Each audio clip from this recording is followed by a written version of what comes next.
Dali, jedź. No jedź. No jedź, bo chcę gadać.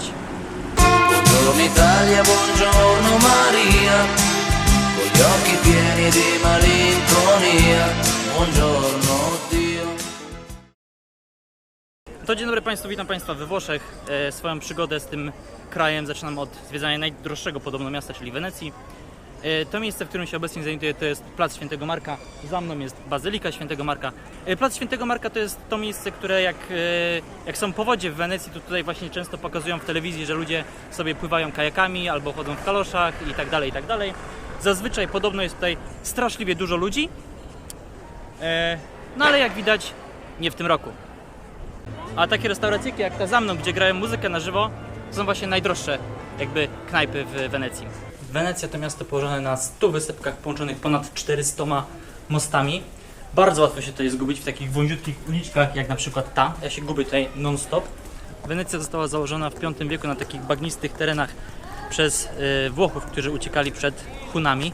Natomiast między tak mniej więcej XI a XVIII wiekiem Republika Wenecka była jedną z najbogatszych i najpotężniejszych republik włoskich. W Wenecji znajduje się dzielnica Il Ghetto i jest to pierwsza na świecie dzielnica, w której mogli mieszkać tylko i wyłącznie Żydzi. Nazwa wzięła się od słówka ghetto, które oznaczało tutaj pobliską hutę żelaza i przyjęła się na tyle, że z czasem zaczęto tym słowem określać wszystkie miejsca izolacji Żydów na świecie. To, co mi się w Wenecji ogólnie bardzo nie podoba, to to, że mocno przypomina francuskie Carcassonne, czyli jest tutaj sklep na sklepie i restauracja na restauracji. Ale porównując do Carcassonne'a, jest to miasto, no, ma coś w sobie takiego bardzo uroczego. I ogólnie to powiedziałbym, że chyba nawet mi się podoba. Przejażdżka gondolą w Wenecji trwa 30 minut i kosztuje 80 euro. No sporo. Ale i tak uważam, że być w Wenecji i nie przypłynąć się gondolą to tak jak pójść do burdelu sobie pogadać. Z tym, że oczywiście 80 euro to jest straszny wydatek. Mi zajęło ogólnie godzinę, żeby znaleźć sobie kogoś, kto chciałby się ze mną przejechać. Ostatecznie znalazłem 3 osoby, więc wyszło po 20 euro na głowę, a to już jest cena, jaką jestem w stanie zaakceptować. A tutaj jest taki zajebiście wielki kościół i jego wybudowano w ramach w ramach wdzięczności za uwolnienie miasta od dżumy. No nic, no ja się będę powoli z Wenecji zawijał. Co ja tam mogę więcej pokazać? Co najwyżej kolejną restaurację albo kolejny kanał. Miasto moim zdaniem bardzo fajne, takie akurat idealne na jeden dzień, żeby skoro świt przyjechać i jak się wieczór zaczyna uciekać. No i ogólnie jak się dobrze, ale tak naprawdę solidnie poszuka, to też się znajdzie knajpy, które pasują do polskiej skąpej kieszeni. Ogólnie im dalej od Placu Świętego Marka, tym taniej.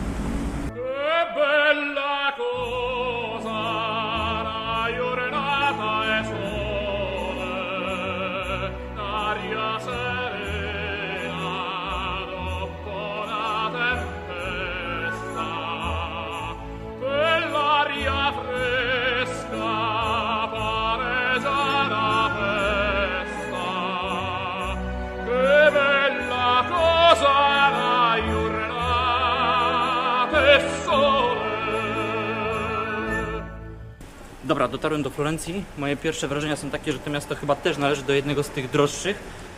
Bo ja mam ogólnie taką zasadę, że mniej więcej co 3-4 dni staram się wejść do jakiegoś hostelu, żeby się porządnie wyspać i porządnie wykąpać.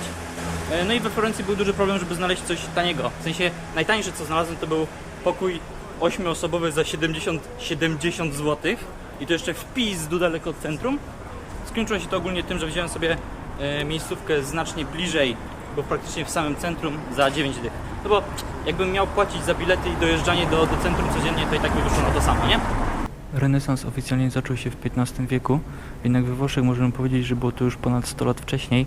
Powrót do wzorców starożytnego Rzymu i Grecji, niesamowita fascynacja człowiekiem to są cechy charakterystyczne dla północnych Włoch XV wieku. Spokojnie można powiedzieć, że renesans zaczął się we Florencji. Tutaj działali Donatello i Brunelleschi. Później ta moda przeniosła się do Mediolanu i Wenecji. Jednak XV wiek to są głównie rzemieślnicy, prawdziwi artyści, zdolni do największych poświęceń, pojawili się dopiero w XVI wieku. Sorry, że tak cicho mówię, ale to jest muzeum, nie? Włochy są krajem, które mają najwięcej na świecie zabytków wpisanych na listę UNESCO. Co więcej, we Włoszech znajduje się ponad połowa wszystkich dzieł sztuki na świecie. Także ogólnie jest tutaj naprawdę jest co oglądać. W pewnym momencie Florencja stała się niezwykle bogatym miastem. Olbrzymie zasoby gotówki pozwalały im na pożyczanie pieniędzy innym rodom, miastom, a nawet papieżowi. To doświadczenie zapoczątkowało ideę banków i wkrótce Florencja stała się centrum finansowym Europy. Oczywiście przy tak dużych funduszach miasto mogło sobie pozwolić na wydawanie pieniędzy na kościoły albo pomniki. We Włoszech można zauważyć, że bardzo dużo osób je jedzenie na ulicy, jak po prostu sobie siedzą na krawężniku. Jest to związane z tym, że tutaj w restauracjach do każdego posiłku jest doliczana dodatkowa opłata, tak zwane coperto. Jest to opłata po prostu za siedzenie przy stoliku. Nie byłoby w tym nic złego, gdyby nie to, że jest ona najczęściej dość wysoka, bo wynosi około, nie wiem, 3. Znaczy w ogóle tu we Florencji to jest w ogóle jakaś masakra, bo jest tak 3-4 euro, czyli bardzo dużo moim zdaniem. I trochę głupia, jak na przykład weźmie, kurde, ale mi cieknie. Matka mówiła, że jak się je, to się nie gada. No, bo jak się zamawia na przykład pizzę, która kosztuje 5 euro, margaritę, i jeszcze dodatkowo trzeba zapłacić 3 euro za siedzenie przy stoliku, to jest 60%. To jest przecież kupę pieniędzy. Włochy przez wieki były rozbitym państwem na takie różnego rodzaju księstewka, jak na przykład księstwo Wenecji, Sabaudi, Sycylii, Mediolanu itd., itd. Początki tak dużego rozbicia kraju sięgają czasów tuż po upadku Rzymu, kiedy Półwysep Apeniński próbowało opanować ileś tam plemion barbarzyńskich. Żadnemu się nie udało opanować całości, więc mieliśmy już pierwsze rozbicie na takie różnego rodzaju regiony, które zostały podbite przez tam poszczególne plemiona barbarzyńskie. Koniec końców największy teren udało się podbić Longobardom, którzy mieli to do siebie, że swoim generałom wojskowym zaczęli przydzielać takie malutkie mieścinki. Ci ducze mieli w tych miasteczkach oczywiście pełnię władzy, no i to jakby jest tą podstawą powstawania miast państw we Włoszech. Ponieważ handel wymagał umiejętności czytania, pisania oraz liczenia, dlatego wielkie miasta kupieckie zawsze przyciągały do siebie tych najlepiej wykształconych. A dzięki nim też rozwijała się ogólnie nauka, kultura i sztuka. Jest jedna rzecz, która strasznie mnie wkurza, a mianowicie kościoły. Uważam, że kościoły powinny być za darmo, ewentualnie jak już to za jakąś tam drobną, skromną opłatą, symboliczną jakąś tam opłatą. A oni sobie tutaj życzą 8 euro za wejście. No kurwa, no ni chuja tyle ode mnie nie dostaną.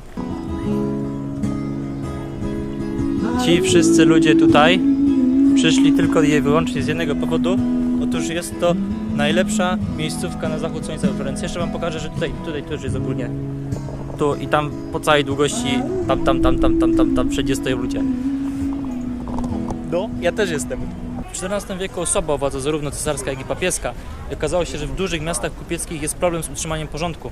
Rozwiązaniem na to okazało się być wprowadzenie rządów jednej silnej osoby, czyli dyktatura. Kapitano zostawał najczęściej naczelnik lokalnej policji i wiadomo jak to jest, jak się raz zdobędzie władzę, to nie chce się jej oddać. Dlatego zaczęto myśleć o dziedziczności tego urzędu i w ten sposób w tych wielkich kupieckich miastach zaczęły rządzić wielkie magnackie rody. Z nich chyba najsłynniejsi są Visconti z Mediolanu, a we Florencji rządzili równie znani medyceusze. Dobra, zachód słońca nie był jakoś szczególnie spektakularny. Ja już lecę znaleźć sobie jakąś fajną miejscówkę, bo dosłownie za chwilę zaczyna się finał Ligi Mistrzów z Lewandowskim, więc to trzeba obejrzeć. Sereno rimanere a letto ancora un po' e sentirti giù in cucina che già prepari il mio caffè. No, ci wszyscy ludzie tutaj nie śpią, bo muszą trzymać wieżę. Ogólnie wyspałem się dzisiaj, więc mógłbym takimi żartami strzelać od... nie ta ręka. Od tak, jak z rękawa. No cóż, no. Wieża faktycznie jest krzywa. Jest krzywa z tego powodu, że została zbudowana na zbyt płytkich fundamentach na mulistym podłożu, ale nie martwcie się, wieża się nie przewróci, ona już się nie przechyla dzięki wysiłkowi inżynierów, także podziękujmy wszystkim inżynierom za wspaniałą pracę. W ogóle to ja widziałem zawsze spod tej wieży mnóstwo ludzi, którzy sobie stoją tutaj na trawniku i jakby z tej trawy robią sobie zdjęcia. Jak widać, wszystko jest już ogrodzone, no i już nie można wchodzić na trawę. Na pewno się zastanawiacie, co ser ma wspólnego z szynką. Otóż produkt uboczny produkcji parmezanu, czyli serwatkę, dodaje się do paszy dla świń, które się potem zabija i z nich robi się szynkę parmeńską. Także Tomek uczy, Tomek bawi. Ładną dupę miała. To nie jest tak, że ja jestem jakoś wyjątkowo obrzydliwy, po prostu ja zawsze mówię to, co myślę, a każdy facet na moim miejscu pomyślałby dokładnie to samo. Jeszcze tak mi teraz naszło, że to całe koperty jest denerwujące z tego względu, że to jest taka opłata dodatkowa, nie? Która w psychice człowieka sprawia, że człowiek się jednak buntuje na coś takiego, nie? Myślę, że gdyby ta opłata była od razu podawana w cenach w menu i byłoby napisane, że jak zjesz sobie na ulicy, to masz powiedzmy 3 euro taniej, to wtedy trochę inaczej by mózg działał. Ja na przykład byłbym przeszczęśliwy i uważałbym, że oszczędzam grube miliony, biorąc żarcie na wynos i a tak jestem po prostu zły, nie?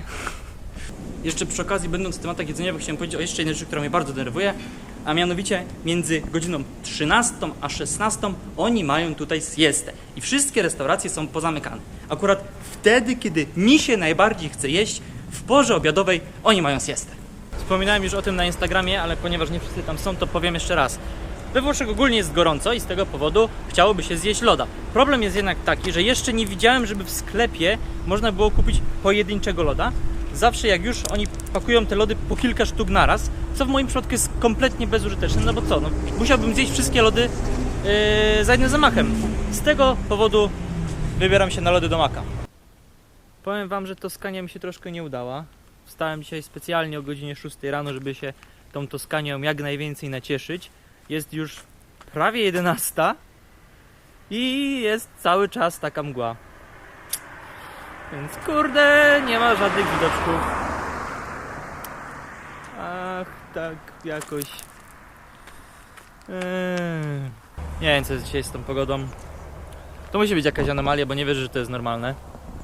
Chciałem wam pokazać wzgórza wokół Sieny, ponieważ mają one bardzo charakterystyczny kolor i od koloru tych wzgórz wzięła się nazwa koloru Siena Palona. A tak w ogóle to jeszcze jedna ciekawostka, czemu terminy muzyczne są zapisywane po włosku. Są zapisywane z tego względu, że pierwsi kompozytorzy renesansu byli Włochami i oni zaczęli pisać po włosku i tak już zostało.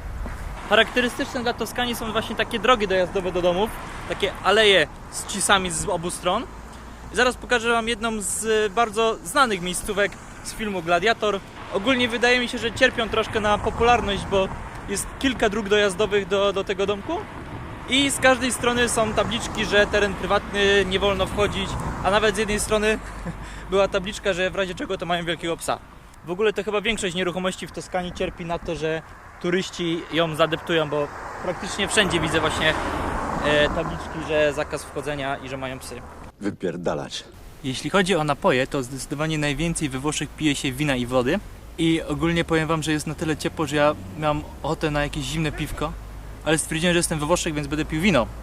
I piję wino bardzo często, ponieważ jeden z moich subskrybentów, jeden z was polecił mi na Instagramie włoskie wina w kartonie, które są bardzo dobre, a kosztują zaledwie 1,5 euro, więc tak można powiedzieć, że od paru dni mam bardzo dobry humor. W ogóle wydaje mi się, że wino jest takim najbardziej jakby chrześcijańskim napojem. Myślę, że gdyby Chrystus nie chciał, żebyśmy pili wino, to by wodę zamienił w coś innego. Dobra, uciekam zanim właściciel tej winnicy mnie zobaczy. Powiem wam, że nawet fajna ta Toskania. Jak już mgły opadły, na pewno będę wyjeżdżał stąd z dużym poczuciem niedosytu. Ale cóż, no, na pogodę nie mam wpływu. Lasciatemi cantare con la chitarra in mano. Lasciatemi cantare una canzone piano piano. Lasciatemi cantare perché ne sono fiero. Sono un italiano vero. Ten budynek, który widzicie tam, to jest wierna kopia oryginału ze średniowiecza. Jest to opactwo na Monte Cassino, niegdyś jedno z najpotężniejszych i prawdopodobnie w VI wieku najbogatsze na świecie. Aczkolwiek dla nas Monte Cassino kojarzy się przede wszystkim z tym cmentarzem. W trakcie II wojny światowej opactwo na Monte Cassino stanowiło główną linię obrony wojsk niemieckich po wkroczeniu armii Stanów Zjednoczonych do Neapolu. Opactwo broniło się bardzo długo, aż do czasu szturmu II Korpusu Polskiego generała armii Andersa. I tutaj te wszystkie krzyże to są polegli Polacy. Przepiękny cmentarz. Myślę, że jeden z najważniejszych dla Polaków na świecie. Jeszcze też mi się bardzo podoba ten napis, który jest tutaj dookoła. Przechodniu, powiedz Polsce, żeśmy polegli wierni w jej służbie. Przepiękna wizytówka, naprawdę. Ale też cmentarz ten pokazuje, jak bardzo rozbitym narodem byli Polacy, bo większość tutaj poległych urodziła się jeszcze albo przed I wojną światową, albo w jej trakcie, czyli w czasach, gdy Polska jeszcze nie istniała. No i jak się patrzy, gdzie urodzili się poszczególni żołnierze, o, na przykład Wilno, było dużo, Lwów, Tarnopol, Trębowla, moje rodzinne strony.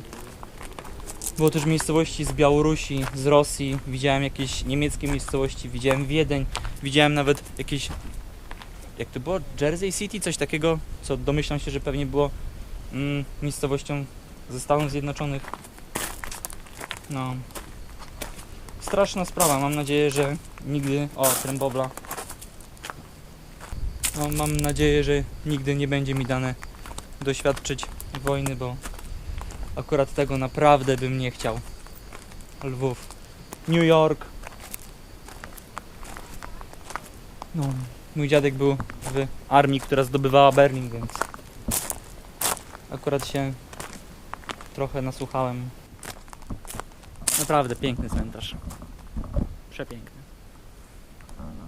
Stamattina mi sono alzato, oh bella ciao, bella ciao, bella ciao, ciao, ciao. Stamattina mi sono alzato e ho trovato l'invaso, oh partigiano, portami via. Oh bella ciao, bella ciao, bella ciao, ciao, ciao. Partigiano, portami via, che mi sento di